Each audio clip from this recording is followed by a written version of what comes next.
After 9/11 and the birth of Homeland Security, fusion centers were set up to monitor U.S. citizens, and the U.S. Department of Justice legalized non-consensual experiments on the public. These fusion centers employ civilians to target individuals and harass them, intimidate them, vandalize their property, and interfere with their day-to-day life. This is known as gang stalking. Former high-ranking FBI agent Ted Gunderson reported in 2011 that himself and thousands of others were being targeted. FBI agent Mike German confirmed this as well.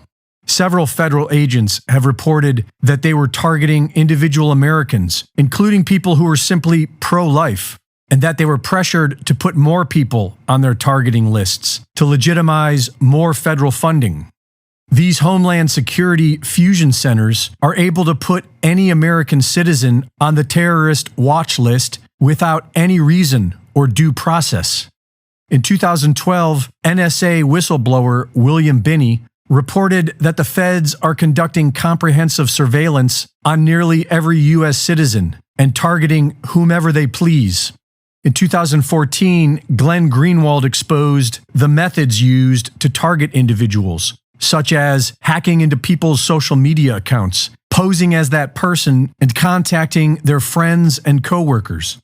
TargetedJustice.com is currently working on suing the federal government for targeting individual U.S. citizens with different high-tech weapons, including directed energy weapons. The Havana Syndrome, when diplomats in Cuba were attacked with directed energy weapons, was not an isolated event. There are thousands of individuals who claim to be under this same sort of attack, and they have the scars to prove it. As far back as 1976, the technology to remotely alter brainwaves has existed, including voice-to-skull technology that allows the government to directly transmit voices into people's brains. As bad as all this is, it is likely to get much worse.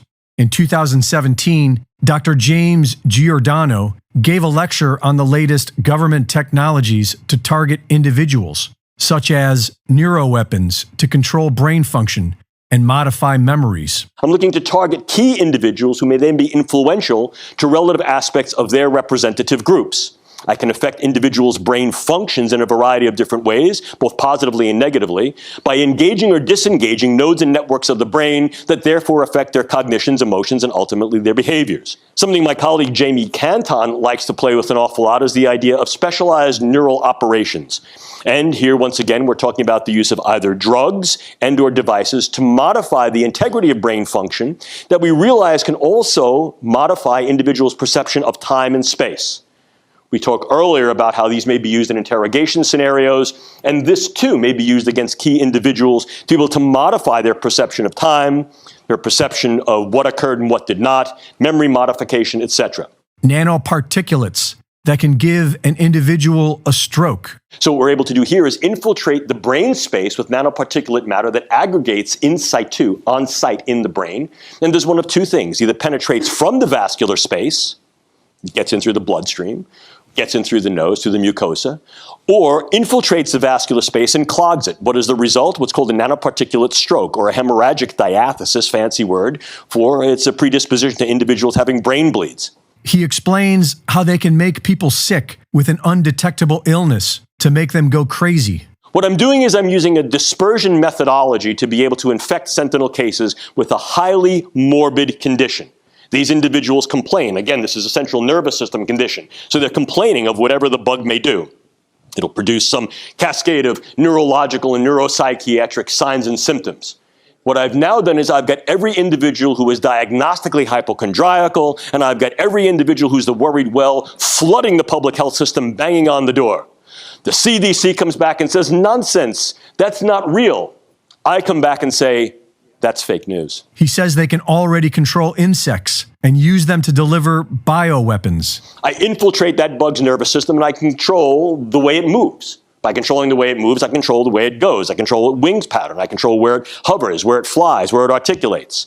And what I can also do is I can then couple this to a very, very small scale set of either biosensors or cameras. And what I basically have here is a biodrone.